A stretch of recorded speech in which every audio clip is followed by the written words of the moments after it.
ایک بار پھر سے ہم حاضر ہیں اس علم کی بز میں آپ کے سامنے، اور چلتے ہیں معظم اتاری کی طرف اور ان سے سنتے ہیں خوبصورت سا کلام۔ جی معظم بھائی۔ رب العالمین والصلاة والسلام علی سید المرسلین۔ تیری عطا سے خدایا حضور جانتے ہیں جو ہو چکا ہے جو ہوگا، حضور جانتے ہیں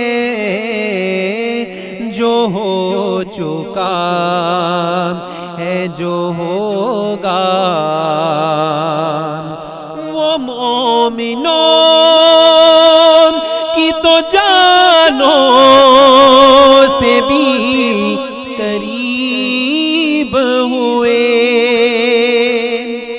وہ مومنوں کی تو جانوں سے بھی قریب ہوئے۔ کہاں سے کس نے پکارا حضور جانتے ہیں، کہاں سے کس نے پکارا حضور جانتے ہیں۔ بروز حشر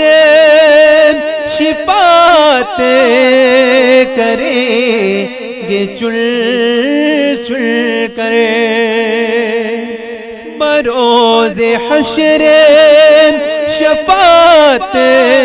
کریں گے چل چل کر، کہ ہر غلام کا چہرہ حضور جانتے ہیں،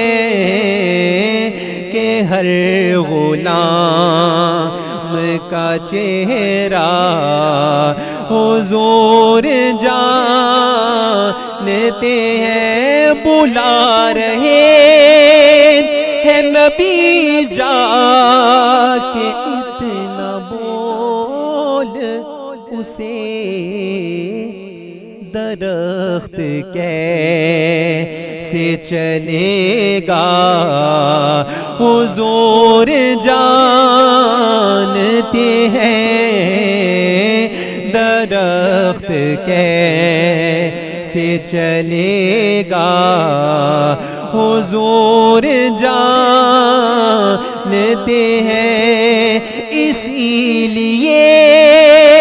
تو سلا رکھا ہے اپنے پہلوں میں، اسی لیے تو سلا رکھا ہے اپنے پہلوں میں، کہ یار غار کا رتبہ حضور جانتے ہیں، کہ یار غار کا رتبہ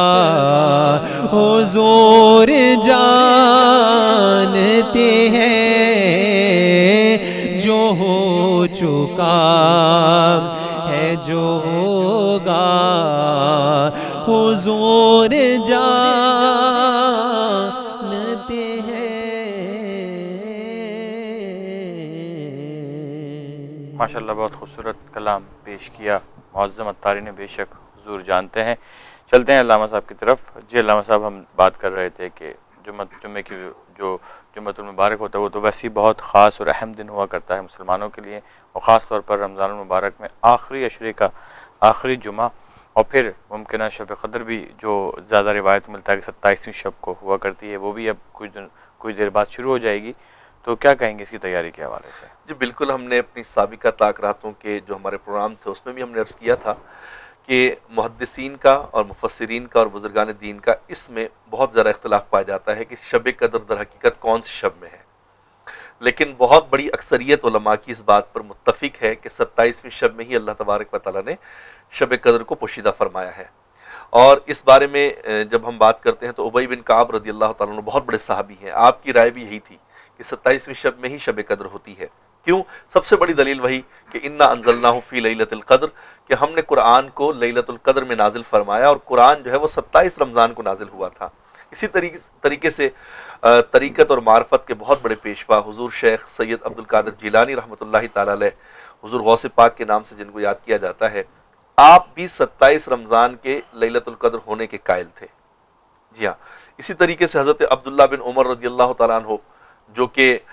بنو امیہ کے دور میں جن کو خلافت جب ملی تو انہوں نے جو ہے وہ خلافت راشدہ کی یاد تازہ کر دی، آپ بھی 27 رمضان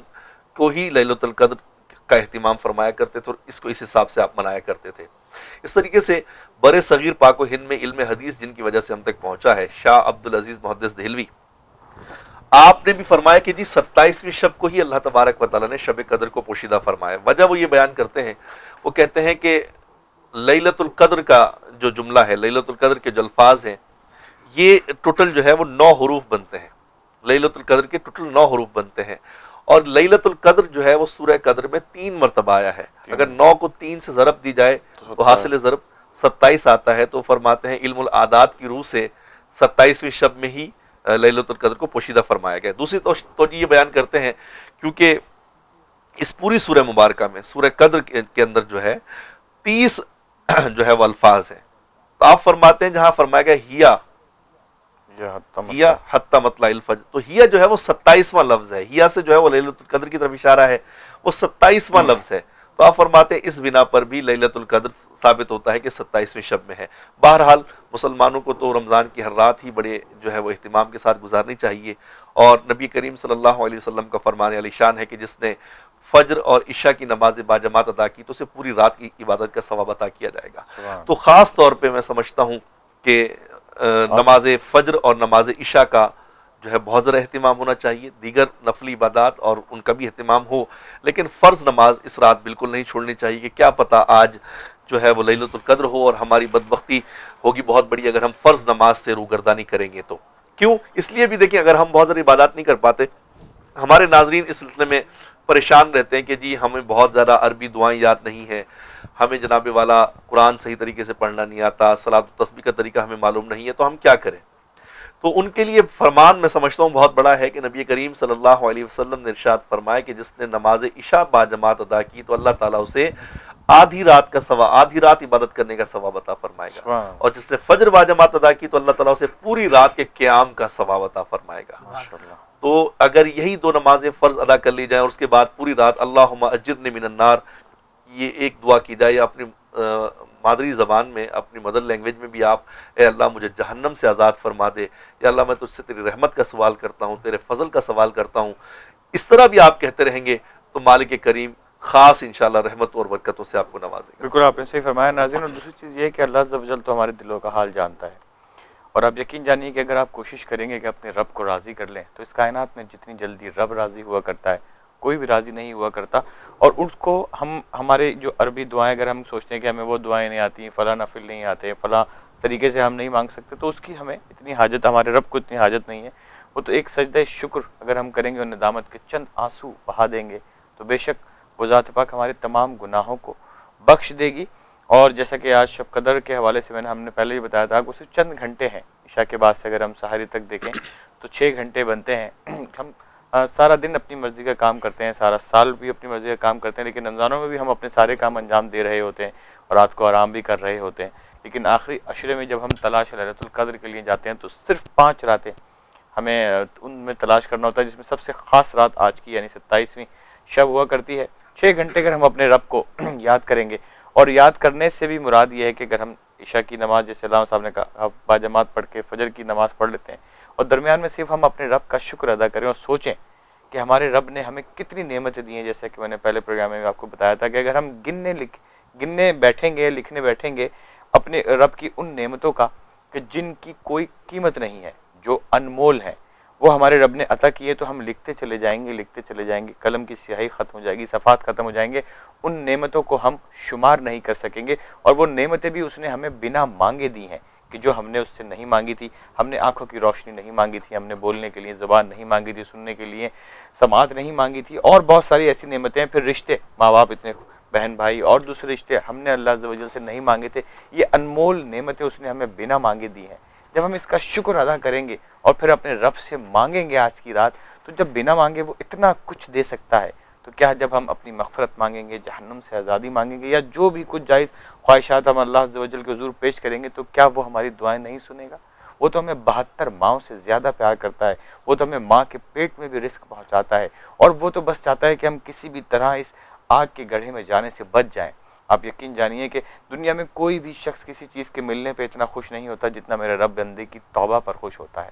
تو آج بھی وقت ہے، ہم یو ٹرن لے کر توبۃ النصوح کی طرف آ سکتے ہیں، اپنے مالک سے توبہ کر سکتے ہیں، اپنے گناہوں کی مغفرت مانگ سکتے ہیں، اور اپنے لیے آگے کی زندگی فلاح کی طرف، روشنی کی طرف، کامیابی کی طرف کا جانے کا راستہ مانگ سکتے ہیں۔ ہمیں اس بات سے قطع نظر کہ ہم نے کتنے گناہ کیے ہیں، چاہے زمین بھر گئی، چاہے آسمان بھر گئے، لیکن ہمارا رب تو مالک کل ہے، مختار ہے، اس کے ہاتھ میں سب کچھ ہے، سب اس کے آگے ہیں، وہ سب کا رازق ہے، سب کا خالق ہے، سب کا پالنے والا ہے۔ تو کیا وہ ہمارے گناہوں کو نہیں بخشے گا؟ بے شک۔ ہم بس یہی سوچ رکھیں، اپنے رب کا شکر ادا کریں، اور اس کی مہربانی سے ہم آج کے دن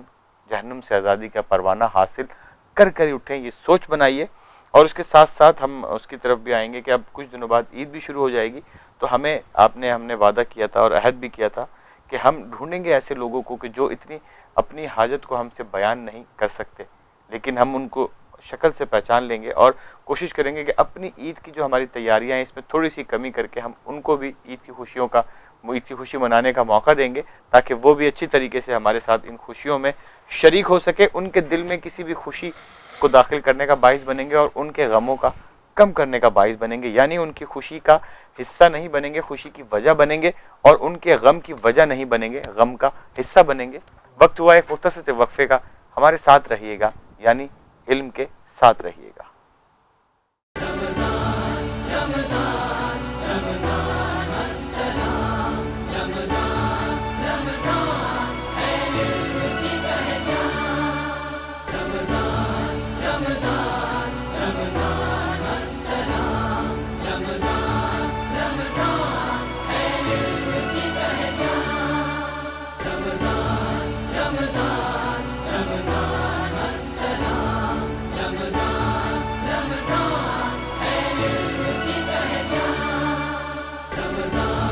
Ramazan